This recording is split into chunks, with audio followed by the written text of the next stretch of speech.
1 பாட் கருப்புளுந்து சாதம் கூட தொட்டுக்கிறதுக்கு எள்ளு துவையலுங்க. இது எவ்வளவு ஹெல்த்தின்னு நான் சொல்ல தேவையே இல்லைங்க. ஹெல்த்தியோட ரொம்ப சிம்பிளான ஈஸி ரெசிபிங்க. டேஸ்டாவும் இருக்குன்னு அது கண்டிப்பா ட்ரை பண்ணி தானே ஆகணும். 3 பேருக்கு 1/2 டம்ளர் கருப்பு உடைச்ச உளுந்து எடுத்திருக்கேங்க. ட்ரையா நீங்க எந்த குக்கர்ல சாதம் வைக்க போறீங்களோ அதே குக்கர்ல சேர்த்துட்டு நல்லா வாசம் வர்ற வரைக்கும் அந்த உளுந்த வறுத்து எடுத்தா போதுங்க. இது ரொம்ப ப்ரௌனா பொன்னிறமா வரணும்னு அவசியம் இல்ல. வறுக்காம சேர்த்தா வலுவலுன்னு இருக்குங்க.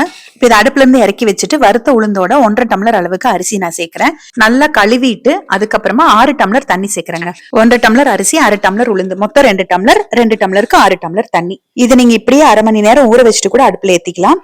இப்ப இதோட கொஞ்சமா மஞ்சத்தூள், 1 ஸ்பூன் அளவுக்கு கல்லுப்பு, கொஞ்சம் கருவேப்பிலை, ஒரு 4 வரமிளகா ஜஸ்ட் அப்படியே கிள்ளி போட்டிருக்கேன். இதோட 2 ஸ்பூன் அளவுக்கு தேங்காய் துருவலுங்க. எனக்கு தேங்காய் ரொம்ப பிடிக்கும்ன்றதுனால நான் கொஞ்சம் தேங்காய் அதிகமா சேர்த்திருக்கேன்.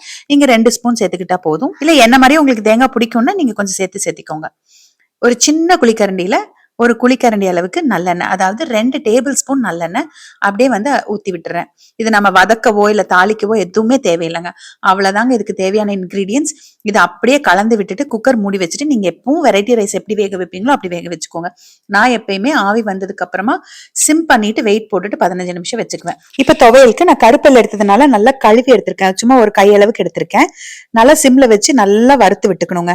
இது பொன்னிறம் ஆகுறது நமக்கு தெரியாது. ஆனா அந்த வாசம் வரும், நல்லா அந்த எள்ளு வாசம் வரும்போது வறுபட்டிருக்கும்.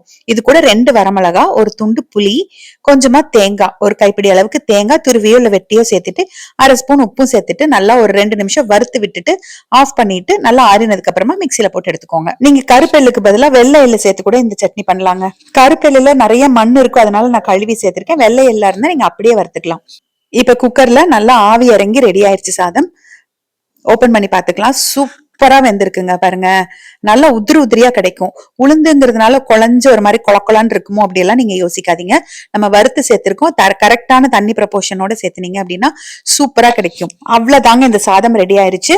இப்ப நான் நல்லெண்ணெய், பச்சை நல்லெண்ணெய் அதே மாதிரி ஒரு 2 ஸ்பூன் அளவுக்கு மேல சேர்த்திக்கிறேன். இதே நீங்க சுட சுட சாப்பிடறதா இருந்ததுன்னா தட்டுல போட்டுட்டு அதுக்கப்புறமா மேல ஒரு கரண்டி நல்லெண்ணெய் ஊத்தி மிக்ஸ் பண்ணிட்டு துவையலோட வச்சு சாப்பிட்டு பாருங்க. செம்ம டேஸ்டா இருக்கும். நான் இன்னைக்கு இது லஞ்ச் பாக்ஸுக்கு செய்யறதுனால காலையிலேயே செஞ்சுட்டு கடைசியில ஒரு 2 ஸ்பூன் நல்லெண்ணெய் ஊத்தி மிக்ஸ் பண்ணிட்டு அப்புறமா நான் லஞ்சுக்கு எடுத்துட்டேன். இந்த சாதத்துக்கு இந்த துவையல் தொட்டு சாப்பிட்டு பாருங்க, செம்ம டேஸ்டா இருக்கும்.